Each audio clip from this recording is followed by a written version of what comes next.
শাসনে পড়তো, পড়াশোনা করতো, সব ভাগ ছিল এই ছেলে। ছেলের খুব স্বপ্ন ছিল প্লেন চালাবে, স্বপ্ন বড় হাঁটার সত্যি হবে।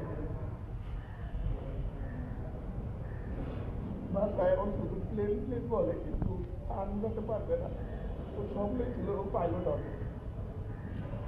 এই কারণে ও ইংলিশ ভাষণে পড়া ছিলাম, সব জীবন আমার পুরো তৎপর করে দিল।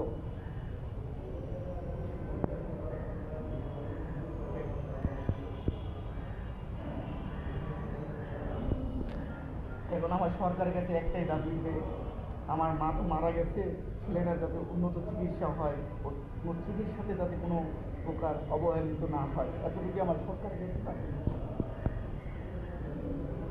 চিকিৎসার খাতে ও পিছিয়ে না পড়ে। ওকে ওকে।